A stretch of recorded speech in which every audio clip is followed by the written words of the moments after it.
the exposition of the truth.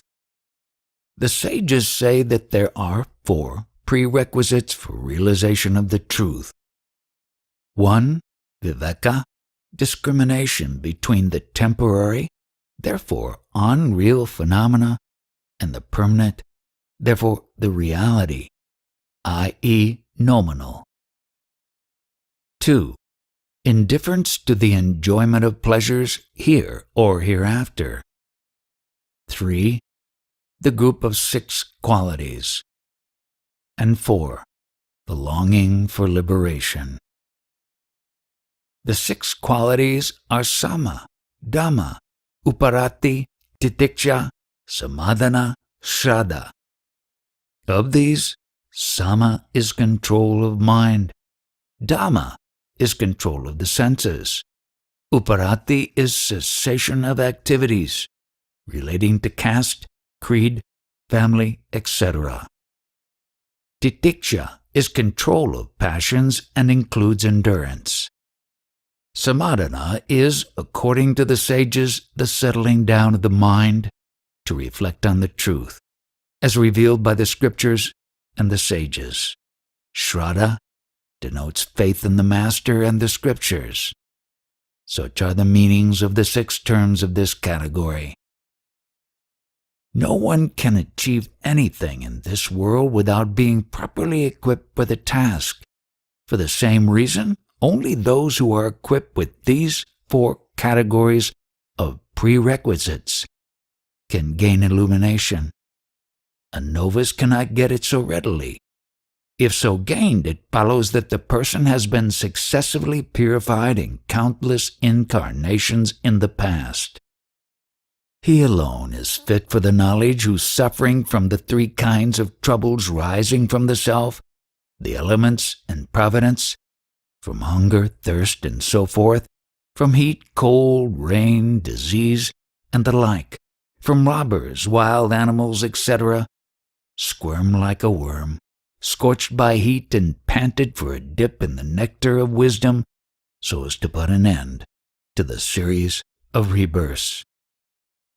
As the desire for liberation grew, he became unconcerned about his wife, children, and property, ran away from them like an antelope, which had extricated itself from the noose of a hunter, and sought a holy master and respected him with all his heart. After eagerly saluting his master, he stood up and sobbed out his heart, saying, "O Lord, I have suffered long the torture of worldly life, which is after all so false. Gracious Master, save me by tearing off the cords which bind me to the 5 sheaths, so that my heart may be at peace." The master lovingly considered him like a tortoise its eggs, looked at him like a fish its eggs, and passed his hands over him like a bird its wings over its eggs, and said, "There is a means to put an end to your rebirths. I will tell you, and if you act upon it, your rebirths will cease." At the very sound of the words, "your rebirths will cease," his frame thrilling, his heart rejoicing as if refreshed after a bath in a spacious tank, tears of joy flowing, like love welling forth, he held the holy feet of the Master and prayed further. "Even if I, your servant, am unable to carry out your instructions, you can set me right by your grace. You said just now, there is a means to put an end to your rebirths. I pray, kindly tell it to me and save me." Finding him self-subdued, the Master looks at the soul of the disciple and begins to instruct him, so that the soul may regain its true nature, as a wasp places a well-chosen caterpillar in its cell of earth and then buzzes before it. "Son, he who has forgotten his true nature is alternately born and dies, turning round and round in the unceasing wheel of time like a feather caught up in a whirlwind, until he realizes the true nature of the self. If he comes to see the individual self and its substratum, the overself, then he becomes the substratum, i.e., Brahman, and escapes rebirth. Should you know yourself, no harm will befall you. As you ask, I have told you this. Lord, can there be any in the world who are ignorant of the self? How then are they all caught up in the cycle of births and deaths? Tell me the unerring truth, for I beseech you in full faith. Only he is self-realized who knows what is the body and who is embodied. Who else is embodied but this gross thing? You say that you cannot find the embodied being as different from the gross body. Then tell me who appeared as the subject in your dream, or who experienced the sleep in which even the pain of dream was absent.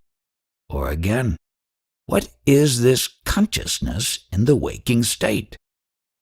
Everyday experience proves that the experiencer in the waking state, or the experiencer of dreams when the waking consciousness is gone, or experiencer of deep slumber, must be different from the gross body, yet it is not realized. It just flashes in the mind only to fade away at once. Please explain this. Just as people pointing to a tree on the earth mark the third-day crescent moon and pointing to other stars locate Arunhati, so also the Master began pointing to the gross in order to make known the subtle cause. The Vedanta as a whole mentions as the cause of bondage and release superimposition and its effacement, respectively. Bondage is caused by superimposition, release by its effacement. Now listen, as regards the former. Superimposition is seeing one thing in another. A snake, for instance, in a rope, a man in a post, water in a mirage, or a blue canopy in the empty sky. Similarly, the five elements and their combinations seen in Brahma, which is free from name and form, one and the same without a second, self-conscious and perfect, are products of illusion. If you ask how superimposition gives rise to creation, the answer is the beginningless jivas, i.e., the individual souls, remain unmanifest, avyakta, as in deep slumber.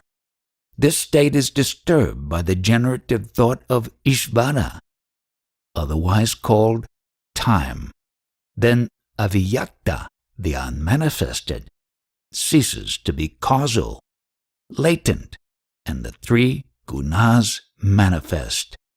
They are sattva, rajas, and tamas, which are pure, white, red, and black, respectively, or again clear, turbid, and dark. Though equal, one of them will always predominate. The foregoing is one explanation. Another is as follows.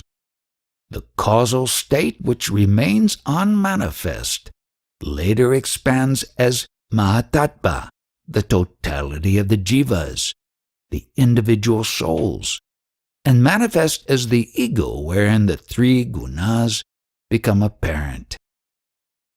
Ether-like chit, consciousness, is reflected in them. Of the three, sattva is clear and is called Maya. Brahman reflected in this is Ishvara, the intelligent cause of the universe, immanent in all, untainted by Maya or by any of the gunas. This Maya is the state of deep slumber, the causal body and the blissful sheath of Ishvara. Rajoguna is avidya, absence of real knowledge. Chit, reflected in this guna, which is not clear owing to its constant agitation. gives rise to countless beings.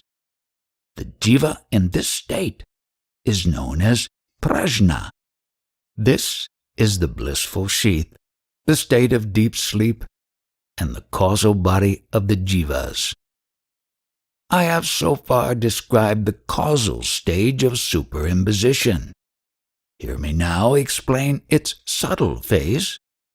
To provide the wherewithal of experience to the jivas, by loving grace of Ishvara, who has all the wondrous powers of his inseparable Maya, the tamoguna then divides itself into two aspects, namely, 1, dense veiling of reality, and 2, multiplicity of phenomena. In the latter of these two there appears ether, from ether air, from air fire, from fire water, and from water earth. All these 5 in the nascent state are called elements. From these arise bodies suitable for experiences. The 3 gunas permeate all these 5 elements. In sattva, which is pure, there arise the jnanadriyas, the 5 senses of individual function, and also the mind and intellect of collective function. These 7 products of sattva form the instruments of knowledge. Then in rajoguna there arise the vital airs of collective function and the karmendriyas of individual function. These 17 fundamentals form the subtle bodies of gods, demons, human beings, animals, and all other living organisms. The jiva united to such a body is called Taijasa, and Ishvara, under similar conditions, is known as Hiranyagarbha. In both cases, it is called the Linga Sharira, or the subtle body, which comprises the 3 sheaths, the vital, the mental, and the intellectual. This is their dream state. So much for the subtle body. Now hear me describe the process of superimposition of the gross body. Ishvara, who is ever watchful, combined the 5 elements so as to evolve gross bodies for the jivas and objects for experience. Each of the 5 elements was divided into 2 halves. Each half was subdivided into 4 quarters. Then the major half of one element was combined with the 1/4 subdivision of each of the other 4. This process gave rise to the gross elements from which the 4 classes of beings and their experiences, the universe and its worlds, were created. The jiva, united with the gross body, is called Vishva, and Ishvara, under similar conditions, is known as Virat. The gross body is the physical sheath in their waking state.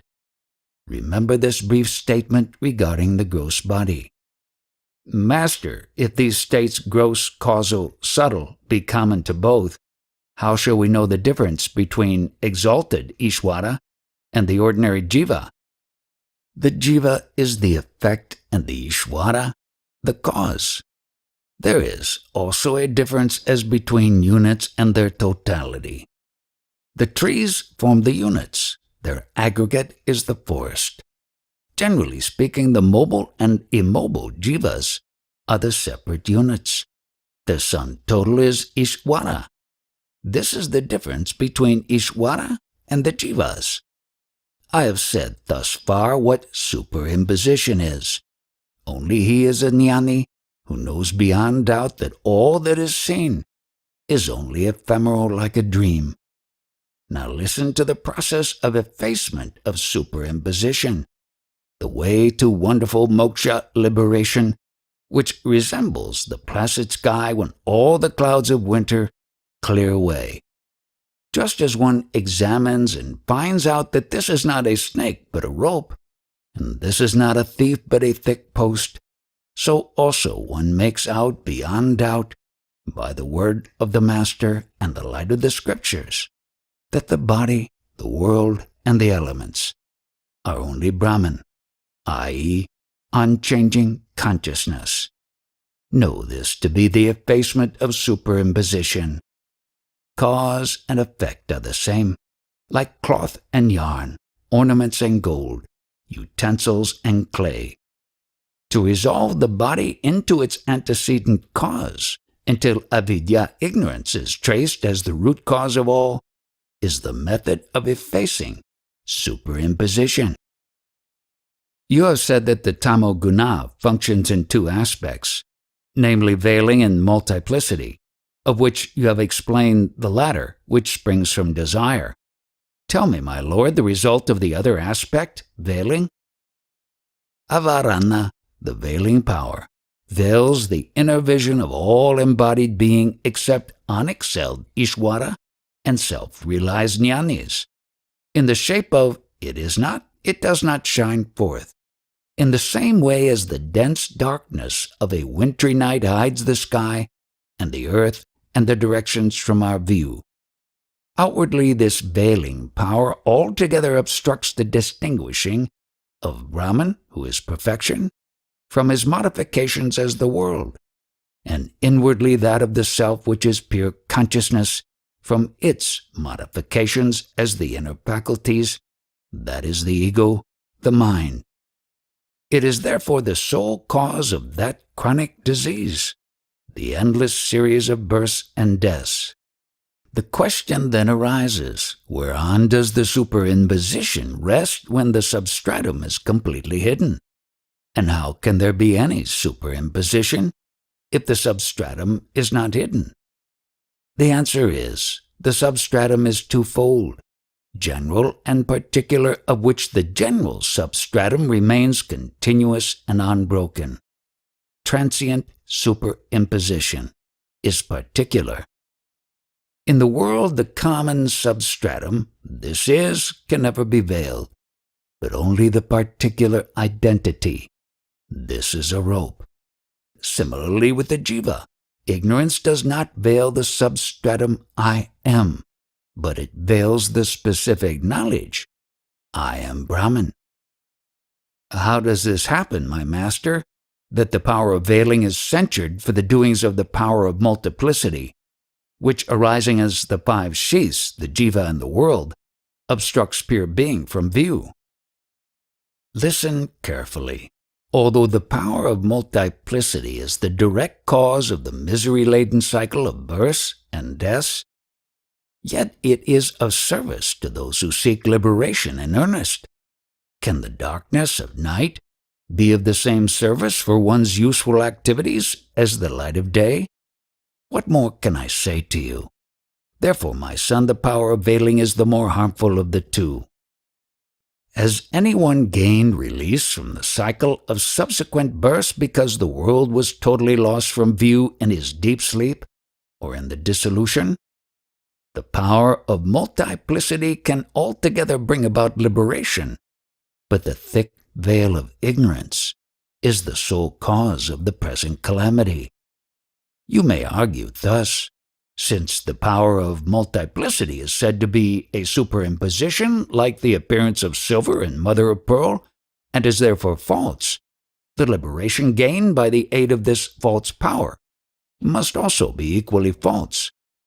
The answer is, the frightful dream, though unreal, ends in waking up the dreamer from sleep. Even so, liberation is real. Just as poison is commonly antidoted with another poison, an iron spike is extracted with another piece of iron, arrows are turned aside by others, and dirt is washed away with other dirt, e.g. fuller's earth, so ignorance, which is weak in itself, can be eradicated by methods which are themselves of the same Maya. Later, this also perishes, like the pole used to turn a corpse that is burnt. Through this Maya, jivas experience 7 stages of development as follows: ignorance, veiling, multiplicity, indirect knowledge, direct experience, freedom from misery, and supreme bliss. Of these, ignorance is to lose sight of the fact that the inner self is no other than Brahman. Veiling makes one say, "There is no Brahman, I do not see him." Multiplicity springs up as, "I am a man, I am a jiva." Indirect knowledge is to know the nature of self by the teachings of the Master. Direct experience is to stay unshaken as the unitary being after inquiry into the self. Freedom from misery is to end limitations and the sense of doership. And supreme bliss is the final accomplishment that is release from bondage.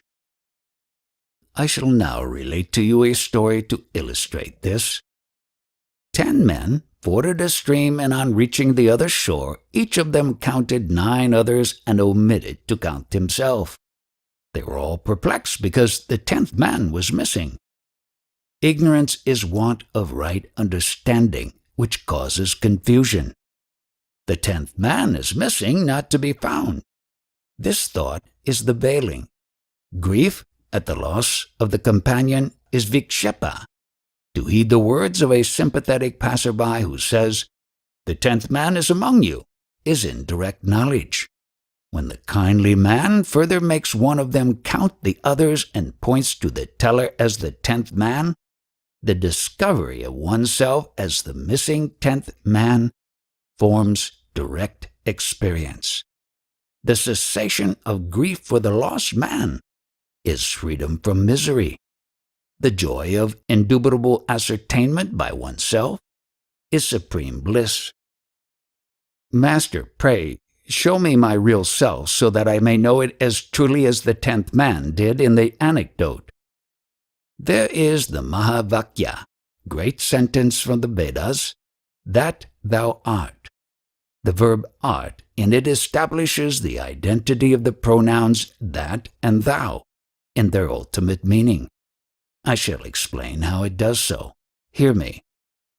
Just as the ether, though single, is fourfold, as the wide expanse, the ethers in the clouds, the ether in the pot, and the reflection in water, so Chit, which is single, is called the all-pervading Brahman, Ishvara, the Self, and the Jiva.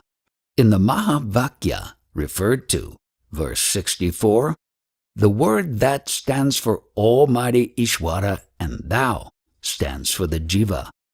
But ultimately they mean respectively Brahman, who is free from Maya, and the inner self, who is free from limitations. They are now mutually bound up like butter and boiled milk. Just as the milk is churned and the butter separated, so also you should realize the self and thus stand apart. The way to get rid of the trappings of the jiva is to kill the present idea that I am the body, which is only a corpse, after all, for it is a mere assemblage of the 5 elements. Nor can you be the breath which moves through the nostrils like the blasts of air blown by bellows.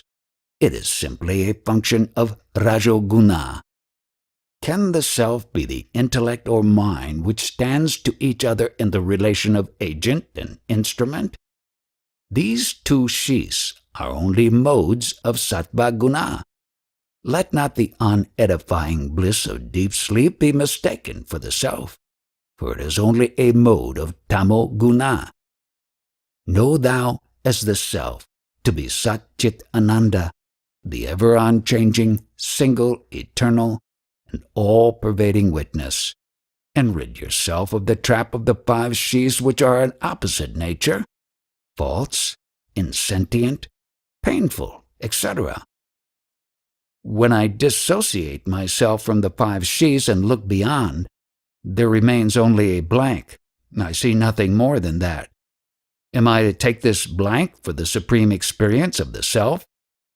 In the anecdote, the 10th man, of deluded intellect, after counting only 9 men and not recognizing himself as the 10th, was stupefied.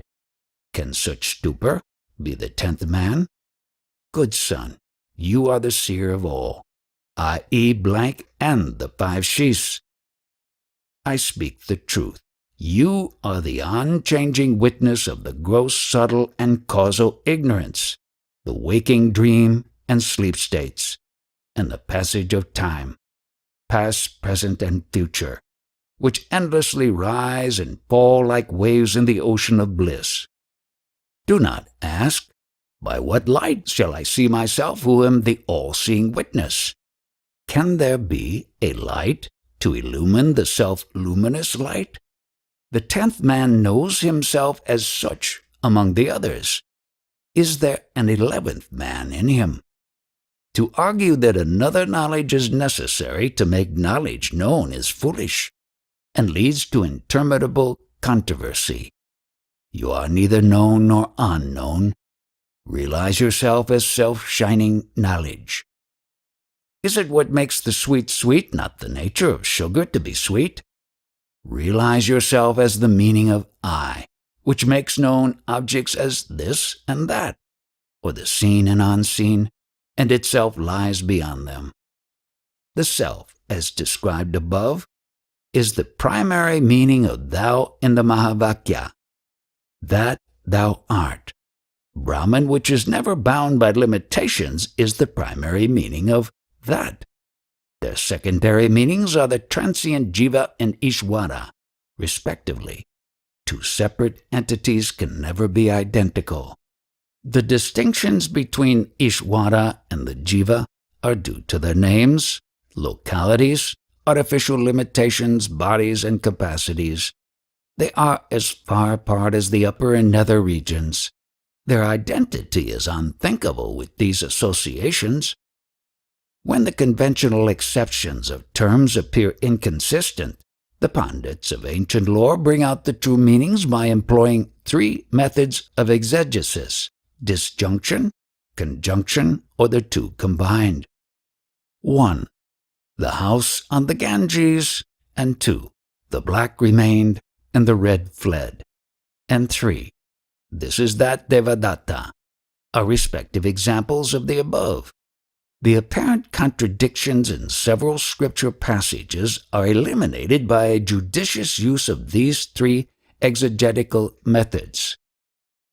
In the example, this is that Devadatta, the man was seen in another place and on another occasion, and also known as Devadatta, is this man who is seen in this place and on this occasion.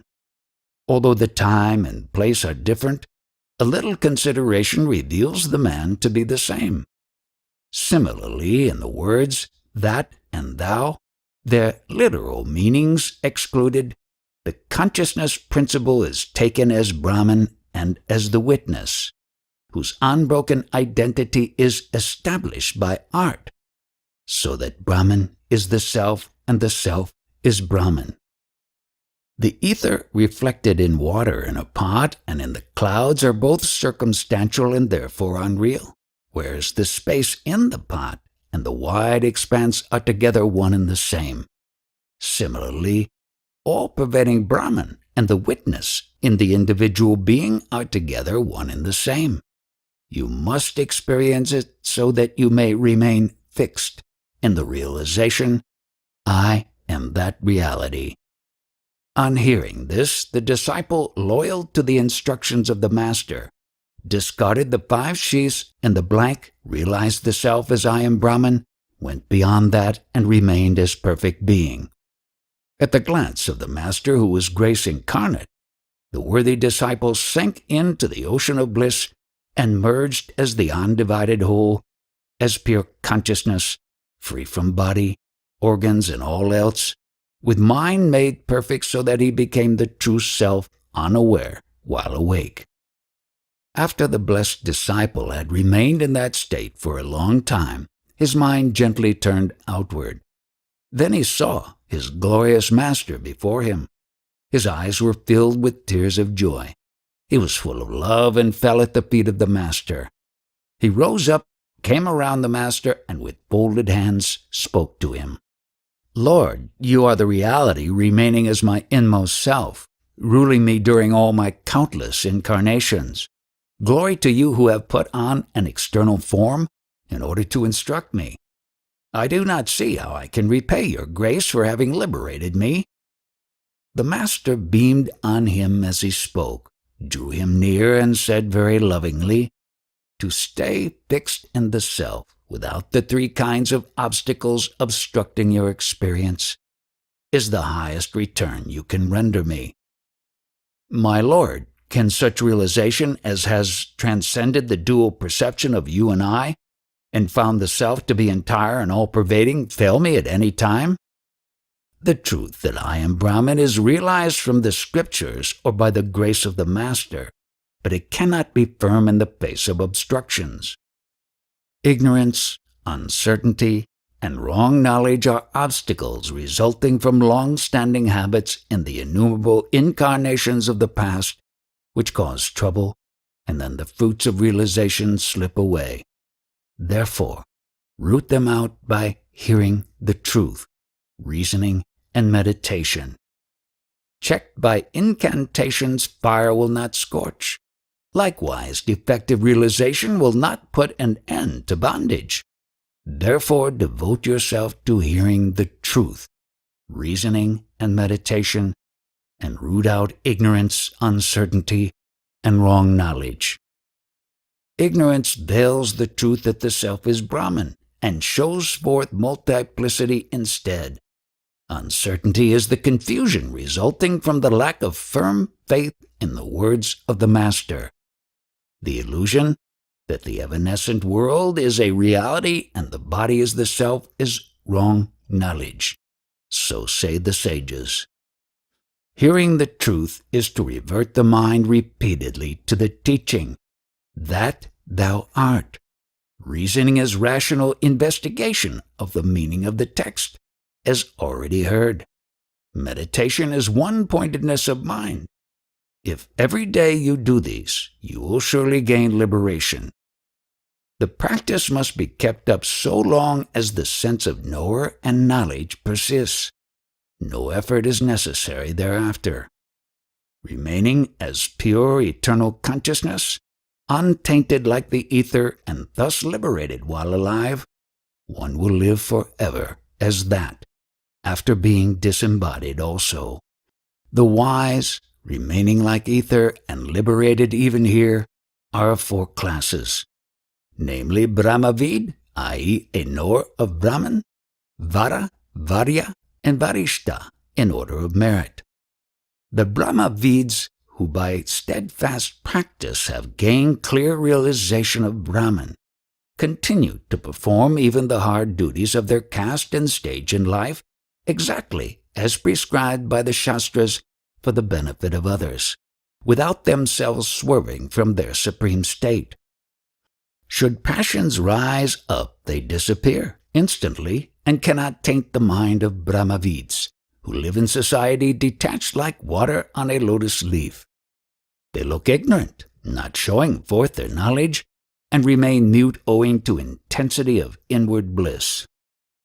Prarabdha, i.e. karma, which is now bearing fruit, differs according to the actions in past incarnations.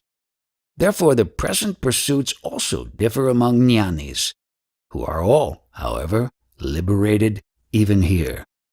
They may perform holy tapas, or engage in trade and commerce, or rule a kingdom, or wander about as mendicants. They would not think of the past or future, would partake of what comes unsolicited, would not wonder, even if the sun turned into the moon or at any other marvel, whether the sky were to spread its shoots down like a banyan tree, or a corpse were to be revived. Nor would they distinguish good and bad, for they always remain as the unchanging witness of all. Among the other three classes, the Vara and the Varya remain settled in samadhi. The Vara feels concern for the maintenance of the body. The Varya is reminded of it by others. The Varishta never becomes aware of the body either by himself or through others. Although there are distinguishing characteristics in the lives of the different sages, who are themselves very rare in the world, yet there is absolutely no difference in the experience of liberation. What can be the use of the hard-won samadhi? The Brahmavid who is outwardly active seems sometimes to feel the misery of calamities, whereas the others remain in unbroken bliss. Now, if the Brahmavids live like the ignorant, how are they free from the cycle of births, and how is their ignorance gone? The all-pervading ether remains untainted by anything. The other four elements are tainted by contact with objects. So it is with the Brahmavid and the ignorant. The immemorial Vedas declare that single-minded devotion to a holy sage is not only pleasing to Brahma, Vishnu, and Shiva together, but also secures the rewards of all the Vedic rites. And finally, liberation from the cycle of births. Now, listen how liberation while alive persists after disembodiment also. Manifold karma in store, gathered in many births, is altogether burnt away in the fire of jnana, like cotton in a huge conflagration. Further, accumulating karma can never approach the jnani. The karma which has brought about the present incarnation is exhausted by experiencing its fruits. How? Will the merits and demerits of actions during his experience of prarabdha cease to affect him later on? His detractors share the demerits, and his devotees the merits. The causal body of ignorance is reduced to ashes in the fire of rare jnana. The visible gross body becomes a corpse in due course. Then, like a drop of water on red-hot iron, the subtle body is dissolved in the self which underlies these three bodies and remains entire all along.